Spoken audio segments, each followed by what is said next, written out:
Ah, the snooze button, our old friend. You've showed us patience, postponing the monotony of morning traffic, putting off the bland and boring breakfast for just 5 more minutes. Thank you for all you've done, but your services are no longer required. There is finally a breakfast worth waking up for.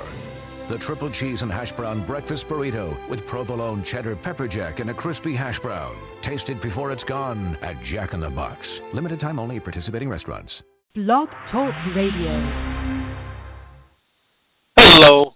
Good afternoon. I was going to say good morning. It feels like the morning sometimes. It is Danny Tisdale, and we are here for the Danny Tisdale Show. And on this humid day, I'm burning up. You know, I feel like I'm getting a tan on top of a tan. But I hope you're doing well. And as we usually do, we just like to talk a little bit about what's going on around us in the world of Harlem. And of course, ask you how you're doing. I have my tea sitting next to me here. I know it's warm outside, but, you know, I love my afternoon tea, so I've got it. But some of the things that are trending on HarlemWorldMag.com is the honey made in Harlem at Casa Frila with Lawrence Rodriguez. Check it out on the site, and you'll see the gallery link. I can't wait to get my jar of honey that he's got waiting for me. He's already told me about it. I can't wait to get it. I'm licking my lips thinking about it. Also, we were sponsor of the Silicone Harlem event last week, which was part of Harlem Week's ongoing month-long events. I know, I said Harlem Week, month-long events. That's how they do it. That's how we do it. What else? Also, we've got a new bookstore opening up, Revolution Books, opening up right where, if some of you remember where Marva Allen's bookstore, God, I can't believe I forgot the name of the bookstore, Human Books, right next to the Magic Johnson Theater. So that's just a few things going on the site, some other things going on. Before I forget, let me just go to the site right now because this old brain is not working like it should. But the granddaughter of Morgan Freeman passed away over the weekend, stabbed by her boyfriend. We've been trying to keep you up to date with what's going on with that sad and just a horrific situation, but just let you know what's going on there. And quickly, check us out on the Facebook at facebook.com/Harlem World Magazine and HW Mag, and also on Twitter at twitter.com/HW Mag. And let's get to the real stuff, and that is I'm speaking to my man, Musa Jackson. How you doing, Musa? I'm real good. How are you, Danny? I am doing fantastic, man. And, you know, before we get into it, Musa, let me do my introduction here. I'm going to do the short introduction, folks, because otherwise, if I did a introduction of all the things that Musa has done throughout his life, it's like War and Peace. We'd be here until 2020. But so Musa, you can tell me if I hear you, brother.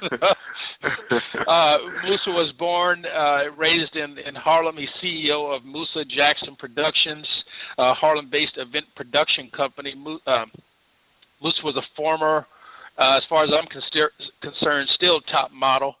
He's an award-winning Harlem producer, screenwriter, philanthropist, humanitarian. He's been working in the capacity he's in now for the last few years as the event producer to the celebrities. He's worked with Jean-Paul Gaultier, Diane von Furstenberg, Tyson Beckford. He's worked in Paris, Milan, with GQ, Vogue, and you know if he's worked with those folks, he's worked with everybody locally. He's the first black male model for Gap. I think I either met Musa in working at Harlem World, or I just found out about Musa. I'll ask him when we start. And in this life, he's the #1 event producer in the world of Harlem, and he's the new society columnist for Uptown Magazine. And Musa, before I say anything, I'm going to take some oxygen over here, get a drink of tea, and then I'm going to come back to you because I'm exhausted. I know I should do my push-ups, and I didn't over the weekend. But thank you for being on the show, man. How you doing? I'm good. It's you talk about it's hot. Today is one of the most hot days in Harlem. It's going to be 90. Ridiculous. Yeah. And I just want to say before we start, just sending my prayers to Morgan Freeman's family. I read about that, and it was just a tragedy. So I just always want to acknowledge, our elders and just our community, and just things that happen. So anyway, but moving on. Okay. Things are good anyway. Business-wise, things are moving. Always. I'm telling you. Mm-hmm. So I was trying to figure out, did we meet when I was at interview or?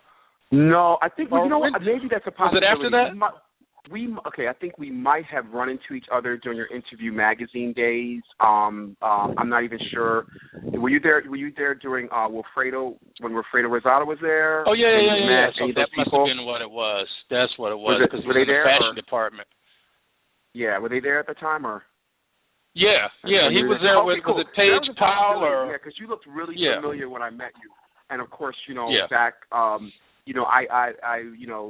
I ever in Interview Magazine? I'm trying to think. Possibly in one of their society column things as, young boy and, model, good looking, hanging out in the scene, and the little, photographer comes around and takes a picture. I know because, we had all the clubs openings back in the day when the clubs were kind of epic. It could have been Christopher Makos in that back section he used to do. Yep. That more than I knew Christopher Makos, I knew Andy Warhol, I knew Keith Haring, Basquiat. Yes. Because if you were doing that East Village, Paradise Garage. Yep. Yada. Save the Robots, Danceteria. I'm dating myself. I remember Madonna was dancing at Danceteria. So that's, I think I look young, but people don't realize my background goes back. I graduated high school of music and art, the same school when it was on Convent Avenue, in Harlem. And ironically, I sat between Slick Rick and Dana Dane for 4 years in homeroom. So there you go. And they always loved being a rapper. How did that turn out? Is that right? Nothing's changed much. Nothing's changed much. So, I left and came a Harlem boy going into, skinny, I guess good looking, finding myself in the Village or Soho at the time. I guess as they call it, at the glory days, at the right time. Right. So, so at that point, I was discovered by pretty much everybody. Everywhere I turned, it was like, are you a model? Are you coming to Paris? Would you like to be in GQ? They were offering me things, and I was 18 years old. Right. So what do you do when you're 18 years old? Wild. You say yes. So it's funny, because I moved here from the West Coast after I graduated from art school, because I said to myself, if I'm going to be an artist, I got to be in the art capital. So I came to the West Coast. To the East Coast. So and when I moved to the East Coast, I met so many people, and especially I started teaching so many people and kids that had never left Harlem. So if you were born and raised in Harlem, what made you want to go downtown? That's a good one. I'll tell you this. I first off, I want to just say I have, and I'm blessed to say the word have, just probably one of the most incredible mothers anybody could ever have. I call them the classic mothers, meaning that those are the mothers that are written about, movies are made about, in terms of they will do anything for their children, give them the discipline that they need. But they made sure. Love. My mother made. I got a private school education. So I grew up in this is a backstory. I grew up in the projects of Harlem, East Harlem, right? And I was given a private education to probably one of the best private schools in all of New York at the age of 5 years old. So can you imagine back in 1970? We're talking in, wow. The Vietnam War, Black in the Power middle movement. I was 5 years old, and I was thrust into another world. But that world that I was thrust into prepared me for everything that I do today. So I was able to deal with the wealthiest people the world has ever known. I have known some of them when they were young, or when they were famous, or when they were, in government, or, so I've grown up. Wherever they were in their life. Yeah. I mean, and the list is extensive. When I look at it now, I even marvel at the fact that I can say I knew the Kennedys or the Roosevelts, and I mean the presidents we're talking, and, their families, their descendants, hung out with them, knew them, and I went back to the projects. I was the in best Hampton, of both and worlds. I met James Baldwin on the beach in 1970. James Baldwin, and we were the only two on the beach. And he looked at me, and they told him I was from Harlem. And when he saw me, he took me under his wing, because he said, "Oh, look at this beautiful black boy." And he was like, just be strong, and you'll conquer anything. So I've known some of our greats. I was raised with Lena Horne. I want our listeners to know this, because I want them to know anything is possible.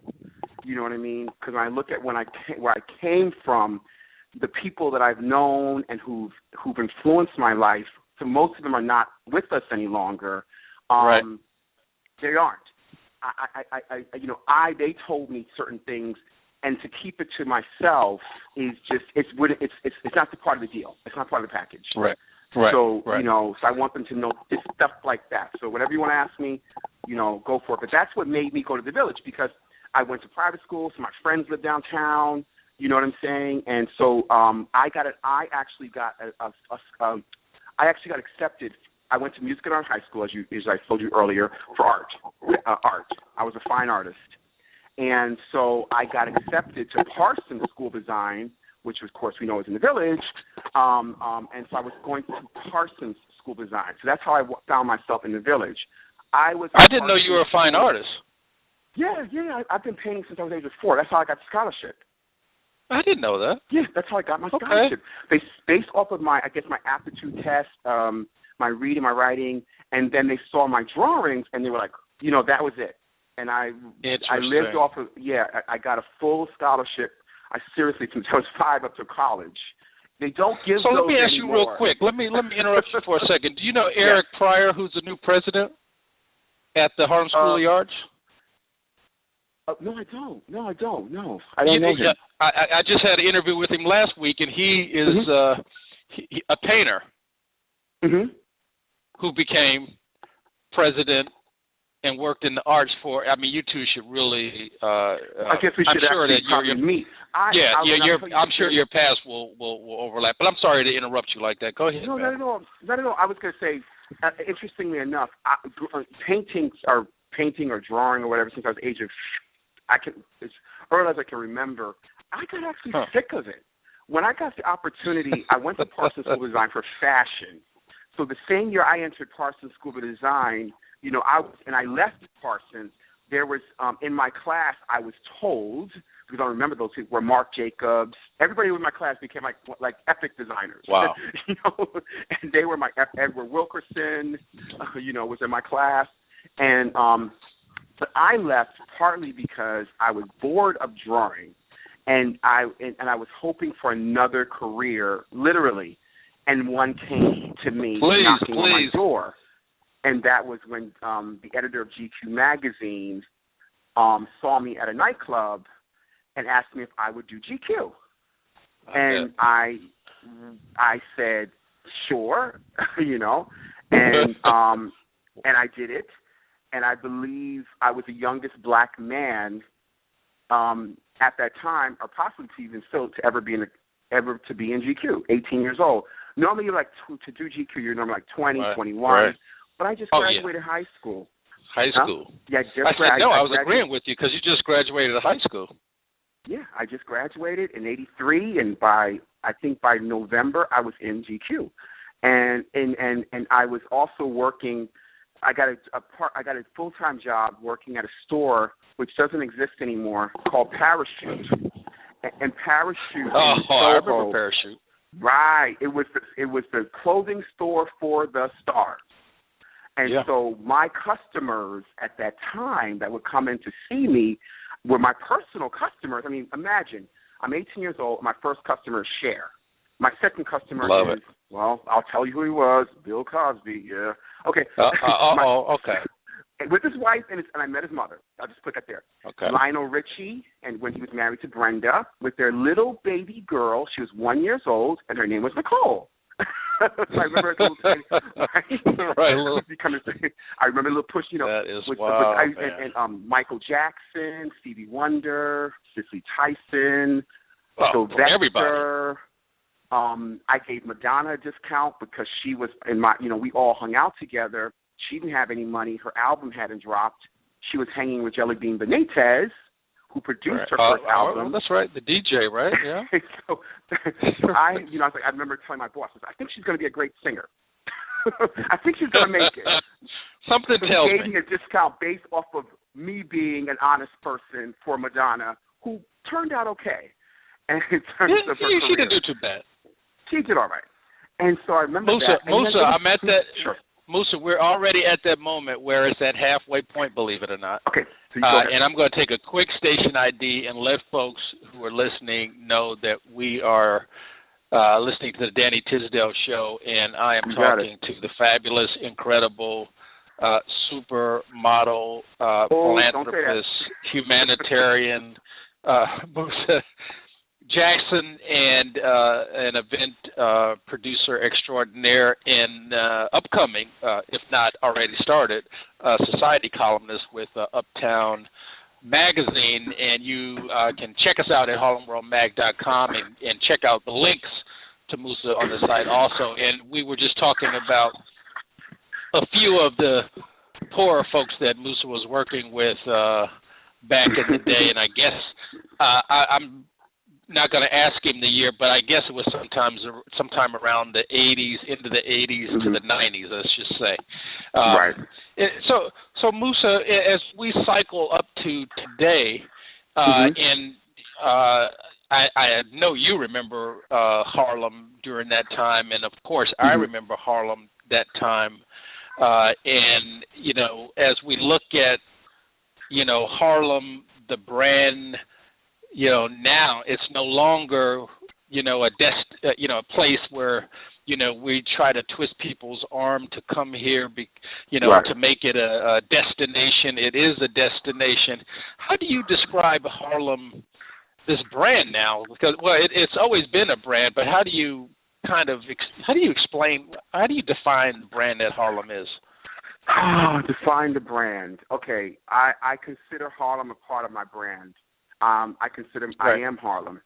And so, and I say that because, to me, Harlem, the brand, has always been here. Things happen to Harlem, but the magic just sort of was always here. I think, the structure of the brownstones were here. So the base of Harlem, the culture has always been here. Okay? The Apollo is still here. Sylvia's is still here. Mother Hale is still doing the work. People like me who've never left have been here. Like you said, I remember, being here and having to twist people's arms, and that's how I got into event production.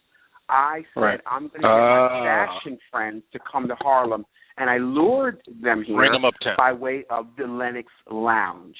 I got my own night. And it was successful back in 2000. Now, mind you, there were no restaurants. There was only Sylvia's, around. So there was nothing. Oh, in 2000, most definitely. I'm talking about in 2000, before 2000, I started my parties. And so the BBC, who I knew, had just come to Harlem to interview President Clinton. The first time they ever came. Oh, yeah, that's right. The second time they ever came was to interview me. And they put me on the BBC. And I was the second person after President Clinton to be on the BBC from Harlem, promoting Harlem. So when people, I think the reason why I got a society column of Uptown Magazine, where I'm called the ambassador, it's because I've never said I was from anywhere else. I've never said I was from America. I've never said I was from New York City. I've said I was from Harlem. And I think so the brand itself is strong. And I think that's why people are here now, is that they're not, times have changed. You have people, you have hip-hop culture, has taken over, of course. So that's just the lay of the land. That's just like, our culture, it's the culture that people need. If they want the swag, if you want to see anything, you're going to come to black people. Harlem is still the black capital of America, okay? So if you want to have the original source, you're going to go to Harlem. Harlem is a brand that you don't have to ever sell in Africa or Germany or Paris. But you will, right? But you got to sell in Atlanta. Right. No, that's why I'm smiling. You don't have to sell it anywhere else, honey. You could sell that in. You could literally be in the Amazon jungle and say Harlem, and they'll pretty much know what you're talking about.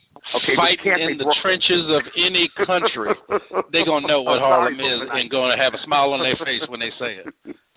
Okay. So no, I was just going to say, because we talked about the past and, we're talking about the present, and I want to, kind of think about the future because, even though I was born someplace else, I feel like I live and breathe Harlem. It is, I love the dirt under my feet, the smell in the air.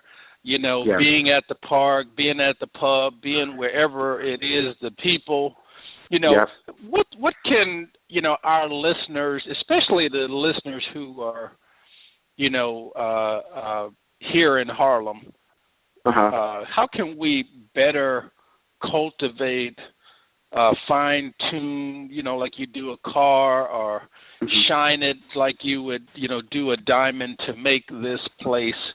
If you were, president, mayor, I know you're the mayor of Harlem already, but if you were president of Harlem, what would you do as you kind of look at the future to, make this child grow even, to be a mature adult? I think it takes a village. I really do. I believe that it's not one singular person. I've been called the mayor, but I know there's many mayors. And I want to say that, it's a coming together that we need to really do. I think that we're seeing Harlem, but I think we're losing a lot of Harlem. I think we're losing a lot of the culture of Harlem, where we've lost a few landmarks. I mentioned Lennox Lounge, where Billie Holiday got her start. And that's not around. Right. We've lost the Renaissance Ballroom, which was built by black artists. I was just going to say. That's not around. That's a travesty. That these are things that ripped my soul. But I'm still here. The people of Harlem are still here. There are new people here. We have to embrace. You can't change things. What you can do is open your arms and embrace it and say and explain. And that's what I try to do. Newcomers that come to Harlem and love it, I say, great. My mother came from South Carolina to Harlem 65, 70 years ago, right? And so she was from South Carolina, and she added who she was to this already vibrant culture, right? Don't change it. Just add to it. To love what you have. Understand that Langston was here, Lena was here, Duke was here, and now you're here. So why don't you elevate the brand? Let's come together. Look at the young people. Give them things to do. Create jobs for them. Create activities for them. I work with a lot of non-for-profits, Harlem Education Activities Fund, checking that out. Children of Promise. I just did a great event on last week on Thursday, I believe, with Sherry Shepard. As my host, and people like Jamal Joseph, who's a former Black Panther, he spoke for me. You know what I mean? So I'll rouse the crowd. We got to engage the young people because they are our future. I was young, I'm not anymore, but I can help them. I can, people like me, we need to come together and we need to pool our resources. We need to let people know that this is a vibrant culture. We don't want it to become something else. We want to just enhance the brand. We don't want to change its parts. You know what I'm saying? I still want to drive that Cadillac. I don't want to look around and now it's, you know what I'm saying? And now it looks like a Honda. That's just not what I'm paying for. I still want that, that feeling that you said when you walk down 125th Street or when you walk down Lenox Avenue, right? You want to feel a sense of familiarity, a sense of home. Right. You don't want to walk down those streets and all of a sudden it feels like the Upper West Side. That has its own brand, right? No, I Musa, I could continue talking to you for another hour, and we've got 5 minutes left, and I've got 50 questions, so I'm going to try to ask you two. You talked about, and it's a good segue because you talked about our youth. I know you're a father, and I wanted to, have a question. 25% of our listeners are parents, if not 30%. What advice would you give parents and maybe some of the youth who are listening who want to follow in your footsteps, and some of our parents, their kids want to, do some of the things you're doing because you a story of survival. You've made it through the 80s to where we are now, and that is a journey in itself. What advice would you give? To the parents, I'm going to say this. To the parents, it's funny as you're talking, and I'm going to say this. I'm a very true, transparent person. My ex-wife and best friend. Hear me, listeners. Okay, my ex-wife, the mother of my child, is my absolute best friend. I give a leg, arm test, whatever she needs. Right? I'm just saying what I would do is you got to arm your children with knowledge. She just came back from the library. She understands, my daughter who's 9 years old, understands about history, going back to, Africa. You got it. This is not taught in the schools.